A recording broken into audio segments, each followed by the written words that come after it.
Hey, it's Chris Chico and I've got some breaking news for you. Opendoor is getting into the real estate wholesaling game. I know. Shocking news. Is it gonna affect you? What is exactly the case here? What are they doing? Are they gonna start doing wholesaling and take us out of the business? That is a question that I wanna answer for you here, and I'm actually looking at the article here from Bloomberg News. I'm gonna dissect it and tell you exactly if you have anything to worry about and what the situation is. Now, just in case you're a real estate investor and you've been living under a rock, Opendoor is a iBuyer. They're going out there into the marketplace and offering sellers the ability to sell them the property, and then they're going to go ahead and then close on it, and then they will resell it again in the open market. There's also Zillow and a bunch of other companies doing the same thing. The scary part about these companies is that they're not looking to make any money. They don't care about making money. They don't care about making a profit. They're losing money. They're looking to make money on ancillary services. So if that buyer or seller go out and use their loan company, their title company, and maybe a vendor that they recommend, a moving company, they're gonna get a cut of that deal, and in the end, they're gonna make money that way. Now, Opendoor, however, is doing things a little bit different, and that's what I'm gonna be discussing in this video here. And it says here, Opendoor moves beyond home flipping in a move to back cash buyers.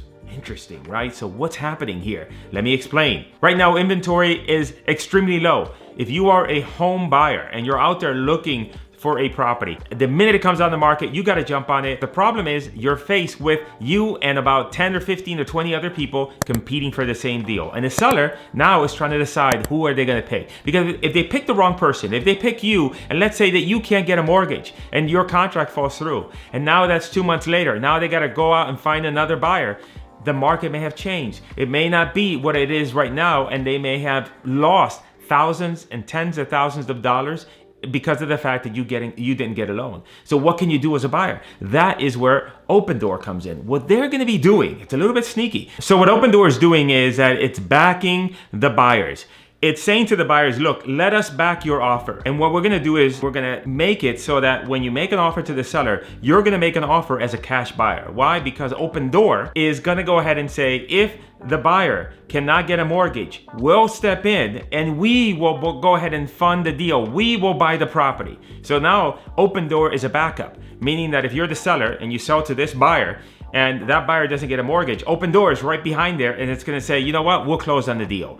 That is very appealing for the seller. Now, what's gonna happen in that situation is that Opendoor is gonna go ahead and close on the property, and then they're going to go ahead and offer to resell that property to the buyer that was supposed to buy it to begin with, but is delayed on getting a mortgage. And so now what they're doing is they're wholesaling it to the other buyer. Now, are they gonna make any money on that?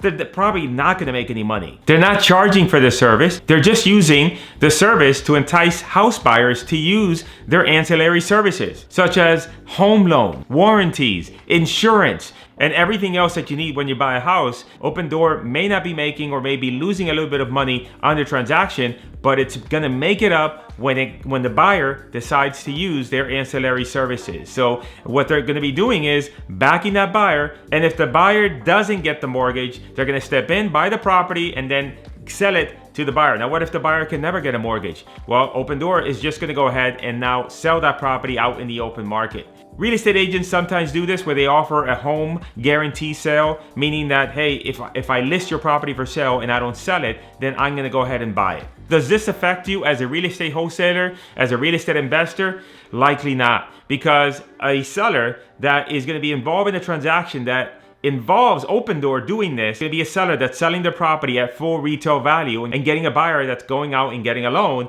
which is not the type of deal that you'd be buying as a real estate investor or a wholesaler. You're looking to buy deals at a discount. You're looking to buy deals that are ugly, that are stinky, and that need a lot of work, and that is not the type of transaction that a buyer that is going to be living in the property and be looking to buy that type of property. So there you have it. Breaking news, Opendoor stepping up their game in the iBuying space. However, nothing right now that you got to be worried about. The only one you got to be worried about is Zillow, and I made a video about that just yesterday. Take a look at here or there. Video will pop up. Take a look at that video, because that video is really the most important for you as a real estate investor and a real estate wholesaler.